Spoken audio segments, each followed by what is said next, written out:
Hey guys, welcome back to the It's All Just Marketing podcast. I'm your host, Tim Warren. On this podcast, we talk about marketing and success in marketing and what's driving success for brands. Scott, by popular demand, welcome back to the podcast. Yeah, I'm glad it was a positive reception. Yeah, well reviewed, right? Yeah, well reviewed, for yeah. sure. No, very positive. And we had you on before. We talked about email marketing and what cold email marketing looks like and how brands can leverage cold email marketing as a marketing source and channel. Today, though, Scott, I wanted to ask you a couple questions because you, for the last 5 years, you spent your time as a consultant viewing websites, analyzing sites, viewing great multinational brands all the way down to small businesses. And you've seen the good, bad, the ugly. You've seen what's working, what's not working. And I think a lot of people listening to this podcast would love to learn from 5 years of consulting experience of what have you seen that works online really, really well and what does not work. So they can learn from those lessons. Yeah, absolutely. I'm happy to kind of walk through some of that. Starting at I'd say the small end of the spectrum. You have some businesses that approach kind of their web content and their web just property in general as kind of like the throw it at the wall and see what sticks. Yeah. Right. And they'll come to you and say, well, how come we don't rank for these things? We've been around for 100 years. And the answer is, well, it's because you're not talking about the things that you should be talking about, right? So I think last time we were on this podcast, we talked a little bit about these really like arbitrary headers that are problem solving, on a website. And unfortunately, when you Google search problem solving, you get Wikipedia and a bunch of different resources about what MIT.edu, yeah, right. like our guide to problem solving. That's right. Yeah. Mathnasium and all that stuff. Yeah. So the issue that a lot of those companies face is that they just don't understand that Google really is an algorithm that speaks a language. And if you're not speaking in regards to what your ideal kind of populace is looking for, then you're just not going to be found for it. And what we get in there and we uncover that they might have all these blogs and all this different content, all these different pages and case studies and resources and things like that, but they're all either too arbitrary or too specific to what they've done. And so they might rank for one of their clients' brand names because they have a case study about their client, and trying to help them bridge the gap between like content for the sake of connecting with somebody who's already has an engagement with your brand and is looking for what you've done and your case study history, versus bringing somebody fresh to the website that doesn't know what they do, doesn't know their brand, but is looking to solve their own problems, which, problem solver, but what is the specific problem that you are going to market to? That's what you need to be doing to be found by those individuals. Man, can I throw something in on that? Because we had a client a year or two back, and you might remember this one, but they exactly to this point, they're looking at their brand, looking at their business, and they're like, okay, we need to refresh, we need to hit the new era. They've been around for a while. I think they were like maybe 40, 50, 60-year-old company, big company, right? And they went to this agency in Atlanta. The agency in Atlanta came in and they said, we got to rename all your stuff because we need to make it, they did point of purchase displays, right? Remember this company? Yeah. And so this agency in Atlanta came in and they said, point of purchase is the old term. It's merchandising now, merchandising displays. Like, oh, okay. And they, which nothing against the agency in Atlanta, but they had this idea of like, let's make it sexy. Let's make it new, right? You're not an SEO company. You are a search, you're a search architect. Yeah, you're a search boutique. If you're like, cool, right? And then you go to Google, like search boutique, 0 searches per month, right? And it's like, what is that? And so they had a cool idea of like, let's rename it so you can own this ideal, right? Well, what happened is they changed all the names. Instead of point of purchase, which is what they used to go after all their pages, they changed it to merchandising, and all their rankings tanked. That's right. And their leads on their website tanked, and people got fired and things went badly, and it was like, well, what's happening, right? Mm-hmm. And so when we came in, it was like, we don't rank for this stuff, and our leads have gone down, and like things are bad. We came in and we basically looked at it, we're like, did you guys do a site redesign in June? Yeah, how can you tell? Oh yeah, your traffic looked like it fell off a cliff. Hey, what did you do? And they told us this story of like, well, this agency convinced us to change the names of everything. We said, but is that what people search? Oh, I never thought about that. Yeah, right. We go to Google and it's like merchandising display, no searches. Mm-hmm. Point of purchase display, tons of searches. That's right. Like this is your problem. And so, we walked them through how to change everything back to what people actually search, right? That's right. And so while there is something to be said for the new and sexy and different, that's like, oh, don't call it a grocery store, call it a, whatever. The online food palace. Yeah, right. Great. Fine. But then people are like, that's great, but like, where do I buy groceries? Oh, you buy groceries at Kroger. It's a grocery store. Can we just call it a grocery store? So I understand like there can be cool ways to rebrand things. Yeah. But you have to think about search as well. And you have to also think about what people's associations are. That's right. When I think car dealership, right? Like, yes, that's an old term, but also everyone knows what that is. That's right. Like, everyone knows what a car dealership is. So if you try to rebrand that to be like, an automotive palace, no one's gonna know what that means. But they know what car dealership is. That's right. So we call that thought leadership. When people try to get ambitious with thought leadership in search, it just doesn't work. So, a good example to speak to would be, is it Carvana that does these what are they called? Auto vending machines or car vending machines, right? Yeah. So 10 years ago, there was no such thing. 5 years ago, maybe there was no such thing. But they have put so many marketing dollars behind that in other channels that now there's search volume for car vending machine. Right. If they just came to us and they said, we want to drive this initiative with SEO 5 years ago, we would have looked at the search volume and been like, terrible idea. No one searches because this. nobody searches that, right? Yeah. And that goes back to that passive versus active searching. When people are passive and they're just being fed advertisements on social media or even on YouTube, you can get away with some of that stuff. But when you're talking about an active search and advertising in an active search, then ultimately you have to understand what people are looking for. What is the closest relationship to the populace in terms of keywords, right? Google is a keyword search engine. You punch in a keyword and it takes you somewhere. That is the key that starts the car, to continue the analogy. So let's say Carvana came to you, before there was actual search volume, right? And they said, we need to rank for this. What would you recommend? What channels and how would you go about that? Yeah, so I would recommend social media. I would recommend YouTube. I would also recommend potentially Google Ads in the sense of, can you get in front of somebody that's searching for auto dealer and in that advertisement speak to car vending machine and try to train the brain to have that association, right? Got it. But ultimately, from an organic perspective, we would never recommend something like that, just because you're to put it callously, you're wasting dollars if you're going after keywords that don't have any search volume. So in a nutshell, like social and maybe even radio, TV, print, right? Like more traditional means, those are better for interruptive marketing, where I want to get an idea and an ad in front of people who aren't looking for it. That's right. But I can now shape purchasing behavior, because like Swiffer, right? That's right. People didn't search for Swiffer. P&G put a lot of money behind. Look, there's a Swiffer thing. It's like a mop/broom thing. Right. It's like you need now. And they're like, oh, cool. That's right. But until Swiffer came out, no one searched for what the heck is a Swiffer. That's right. But they pushed it, right? They created a need for Swiffer by a lot of interruptive advertising, right? Mm-hmm. A lot of TV advertising. I think that was not pre-social, but it was before. Like social would have been as big. That's right. Today it would be on social. And so what you're saying is, if you want to come with a new idea, new product, or new way of thinking, go social media, because you can push that and you can do it via video. Whereas you're saying search is much more reactive to the market, where new ideas have to get launched, then people know of them, then they search them, then you should focus on search. Am I getting that right? Yeah, 100%. Okay. And the other difference there obviously would be that in social media you can target demographics. Who do I assume would be interested in a car vending machine or a Swiffer, right? I can actually build out the demographics based on interest, based on profile. In Google, they are telling you what they're interested in because they're punching it into the search engine, the search bar. Yeah. So the difference there obviously is, you don't need to know what demographic they're from, because they're showing interest and intent by what they're searching. By keyword. That's right. And that's also something you have to be careful of, because oftentimes businesses think that a search term might have a certain type of intent. Right. So one little hack that I always encourage people to do is, if you're interested in a keyword, just Google it. Google that keyword and see who shows up. If those businesses don't reflect or mirror your business, it's not a good term for you, because Google knows a lot more about what the user's looking for than we do. Yeah. Even as a search company, Google knows a lot more about what they're looking for than even we do. So the assumption is probably safe that Google knows more about what the users are looking for than the business that's potentially going to target that keyword. No, I think it's great. All right, so back up to the like top level. Here what you're saying is, at a high level, brands should be really careful what they rank for, and you shouldn't assume because you've been in a market for 20 years you're going to rank. That's right. You shouldn't assume that because you are a facet of the community you're going to rank, and you shouldn't assume that because you think you're saying it the right way you're going to rank. That's right. You need to actually check and go to Search Console. You need to look at your competitors. You need to look at search trends and see, am I optimizing for the right terms in the right way? That's right.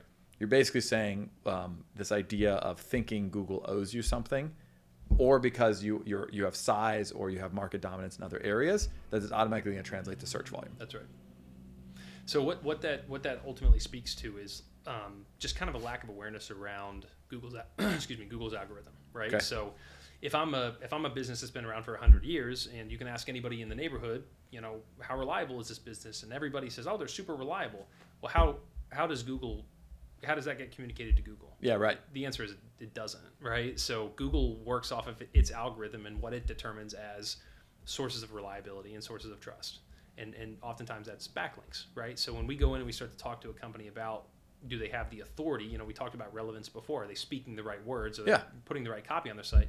Now it's important to understand, do we have the authority to compete in this space as well? And that, again, that's a process that takes years and years to build sometimes in order to, play at the level of authority that some of these other businesses are playing at. You might be around for 100 years, but if your web property is outdated and you aren't actively trying to build trust with other web properties, but there's this shiny new business that does what you do and has spent hundreds of thousands of dollars on their marketing, their digital marketing strategy for the last 5 years, chances are they are leagues ahead of you from a Google perspective in terms of what they're able to generate. So unfortunately, Google doesn't care about your feelings, right? Like they want to see that you are, playing the algorithmic game that they've, established the rules for. Right. And so when we come in, and that's another area kind of on that spectrum that we come in and talk to, is you might think you're speaking the right language, but you probably aren't if you're not ranking for the terms you want to rank for. And you might think you have the reputation that you want, but from a digital perspective, you probably really don't if you're not ranking for the terms that you want to rank for as well. So that's a matter of something that's a little more transactional that we talk about, which is the concept of going and building links, outside to point back into your website and generate that authority. That's how Google measures the authority of your website, is how many outside sites are trusting your site and linking to you.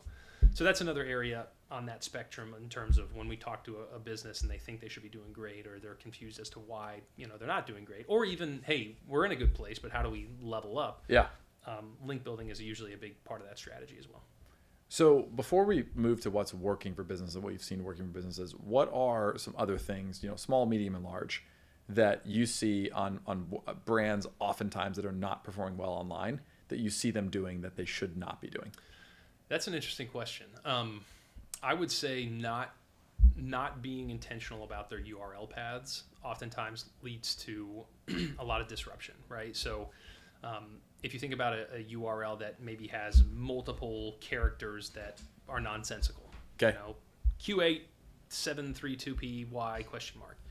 Sometimes like that's on an e-commerce site. Yeah, right. Sometimes that's because you're attributing out specific products. Okay, you need to understand that page probably isn't going to rank in Google for that attribution, or it might be something where it's a dynamically generated page and there's very little control over it based on the CMS.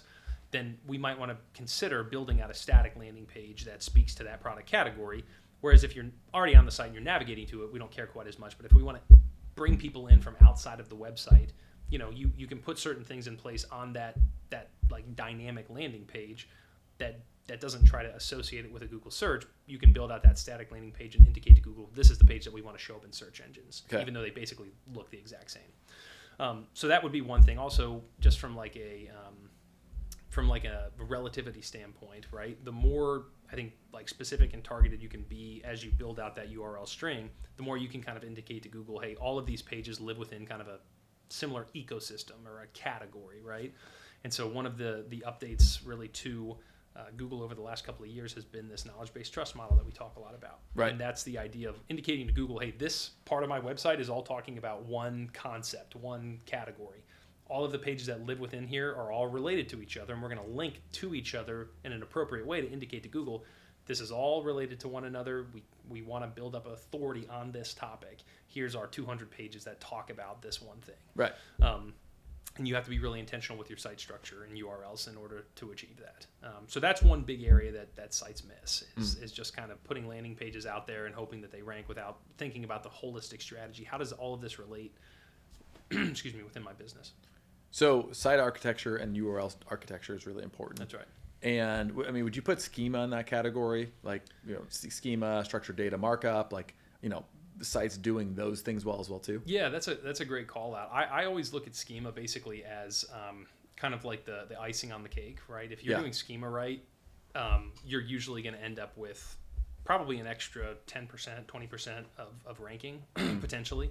And that's because schema allows you to actually own potentially more page one of Google, which, Right. if you can bump 2 of your competitors off of page one of Google and you show up there, It's huge. 50% of that first SERP, then you can own a little bit more of that search volume, right, to your website. So I always look at that at basically a schema, and I know there's people here that are a lot smarter than me about the schema, but the way that I communicate to clients is basically schema matters a ton. It gives you a little extra leverage, but you could have the best schema in the world if you have content that doesn't speak to the terms that you want to be found for or the authority. Then oftentimes you're still gonna miss that positional ranking. Yeah, you're not gonna rank. What about design? There's arguments that design's very subjective, right? And obviously you have sites that want to go very, very heavy design and very little text, which can work good from a conversion standpoint for a brand, match their brand values, but it can definitely miss on search, right? Where they don't rank for anything because they have no content on their site. But then you can also see sites that look like a newspaper and it's not like there's no UI, good UI. It just looks ugly. It looks like it's built in 1995. They don't convert either, right?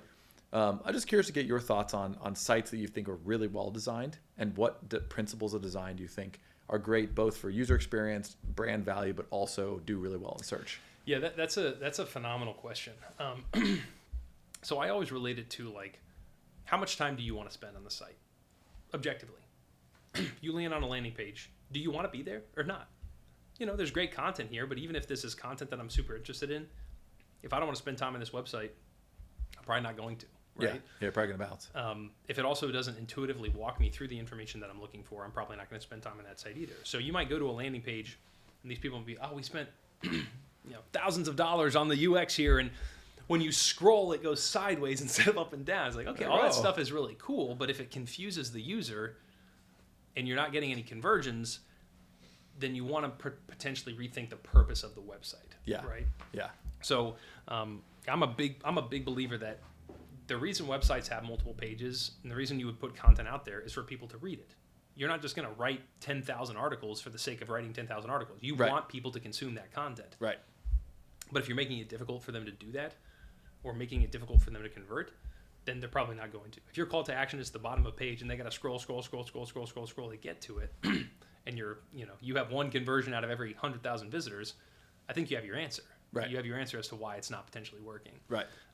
So it's all about, in my opinion, it's all about what is the user going to want to do when they land on your website? Does it draw them in? Does it give them what they're looking for? Right. If you're just looking, if somebody's basement's flooded, and you're a basement restoration company, and you put your user form at the bottom of 10,000 words of content, that person's probably not going to get to it because they're looking. I'm in the middle of an emergency. I need somebody that I can call right now. Yeah. Right. So being as intentional about the experience on that page is super important. And if you build the content, you build the UX in a way that complements itself, but also gives the user what they're trying to achieve, then you're usually going to be in a good place. But if you focus too much on one or the other, then oftentimes it puts you in a bad position. Yeah. No, I think it's really good. Let's use that to pivot to the kind of second point, which is what is really working for brands. So, you've seen a lot of websites in 5 years that are not, they don't rank well. They don't have great UI, UX. They're not fun to use. they're clunky, right? But we've also seen and gotten to work with companies that have really, really good websites. That's right. Right. So what would you say are the principles of the sites that are really good and perform really well? What are those principles that you've seen? Yeah. I'll use an analogy to kind of answer that question. Sure. So I like to think of websites as basically a brain, right? A brain. So your brain is going to have, different areas of information, different, kind of knowledge hubs in it, and all of those overlap. That's why when you start to talk to somebody and stories start to flow into your conversation, it's because you're going off and thinking about different resources that all are relevant to what you're talking about. So when you think about a website, what I always tell people to encourage people to think about is think about your website as a consultant, right? If you go to a consultant asking for a specific thing, like, hey, I'm in sales, what should my salary be? You know a lot about sales, let me pick your brain about salary. Yeah. And you and I talk and you tell me, you should ask for this type of salary.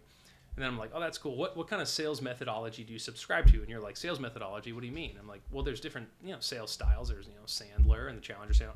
And you're like, oh, I've never heard of those. Immediately, I'm going to probably think, well, those are pretty popular. And you know a lot about sales. How much do you actually know about Maybe you sales? know less about sales than I thought. That's right. Yeah. And so what I encourage people to think about with their website is that's how Google operates on this knowledge-based trust model. Okay. And so it's looking for how much information do you have about a given topic. So if we want to write a blog about basketball and you really want to sell basketball cards, per se, you're probably going to need information on there about the history of basketball. Well, how related is that to basketball cards? Probably not super related. You might be able to talk about, some of the, the early guys, Jerry West, and link to one of his cards or something like that. But the two topics feel very different. So if I just want to sell cards, why would I write about what are basketballs made out of, or the history of basketball, or something along those lines? Right. Well, Google looks at all of that as being relevant to itself, right?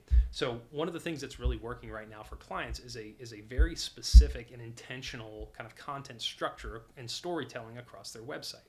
Hey, how do I build out the model? If I want to rank for this keyword, how do I build out the model of information that I need and systematically deploy that across my website? You have to be really intentional about it. That feeds into another strategy that we recommend called dynamic, right? So if you have a national presence or a expanded presence that has multiple locations or multiple different, product styles that are kind of within one similar category, you can launch this dynamic concept, which allows you to get many, many landing pages live with just small different dynamic fields in it about, Cincinnati versus Toledo versus Columbus versus Cleveland. You might do basement restoration in all those areas, but you need a landing page because when I go and I search, I'm in Cincinnati. I'm probably not going to look for basement restoration Cincinnati. I'm probably going to look for basement restoration or basement restoration near me, and I'm going to be fed a map, right? So understanding how does that feed in at a higher level into this kind of categorical structure and really road mapping and game planning exactly what I want to do with my website based on what I know from a keyword perspective and how all of that tells Google that I am a source of knowledge and a source of trust on this given topic. So it really is about mapping it out the right way and really deploying the right strategy across my entire website that allows me to appeal to what I know Google is looking for, which is, do I have a lot of information and can they trust my website on these given topics?